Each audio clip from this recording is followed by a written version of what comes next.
எல்லாருக்கும் வணக்கம். ஜென்ரலாக ஒரு ஹீரோக்கு வெளியே தான் வில்லன் இருப்பாங்க. ஆனால் இந்த படத்தில் வந்து ஹீரோக்குள்ளேயே ஒரு வில்லன் இருக்காரு. அதுதான் அவரோட செகண்ட் தாட். அவர் தான் சந்தானம் சார். ஸோ இப்போ தன்னோட செகண்ட் தாட்டை எப்படி ஓவர் கம் பண்ணி தன்னைத்தானே ஜெயிக்கிறாரு அப்படின்றது தான் இந்த படத்தோட கான்செப்ட். இதுக்கு கேமராமேன் MS பிரபு சார் வந்து கோஆப்ரேட் பண்ணி நல்லபடியாக முடிச்சு கொடுத்தாரு. அப்புறம் விஜயாண்டனி சார், அவர் வந்து எப்பவுமே ஒரு வார்த்தை சொல்லுவார், நீங்கள் என்னோட ஸ்டூடியோலேருந்து வெளியே போகும்போது நீங்கள் முழு திருப்தியாக போகணும். அதுக்கு என்ன வேணால் பண்ணலாம் சார், எத்தனை முறை வேணால் வந்து நம்ம திரும்ப ட்ரை பண்ணலாம் சார் அப்படின்னாரு. ஆனால் ஃபர்ஸ்ட் காப்பி பார்க்கும்போது எங்களுக்கு அந்த முழு மன நிறைவு வந்துச்சு. அதே மாதிரி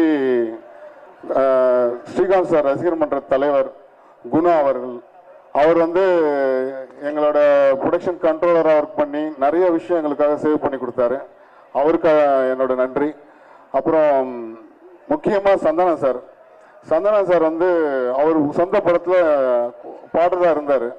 நான் போய் கேட்டேன், இந்த மாதிரி இந்த படத்தில் வந்து நீங்கள் பாடி கொடுக்கணும் சார், ஏன்னா இந்த படத்தோட கான்செப்டே வந்து உங்களை பேஸ் பண்ணி தான், ஏன்னா உங்கள் வாய்ஸ் வந்துச்சுன்னா அது எங்களுக்கு ரொம்ப இந்த கதைக்கு மேட்சாக இருக்கும் அப்படின்னு சொன்னேன். உடனே ஒத்துக்கிட்டாரு. அவரோட சொந்த படத்திலே பாடாமல் இந்த படத்துக்காக சாக்ரிஃபைஸ் பண்ணி பாடி கொடுத்தாரு. அவருக்கு என்னோட நன்றி. இதையெல்லாம் விட நான் பேப்பரில் எழுதின ஒரு கதையை சில்வர் ஸ்க்ரீனுக்கு கொண்டு வந்த ஸ்ரீகாந்த் சாருக்கும் வந்தனா ஸ்ரீகாந்த் அவங்களுக்கும் என்னோட நன்றி.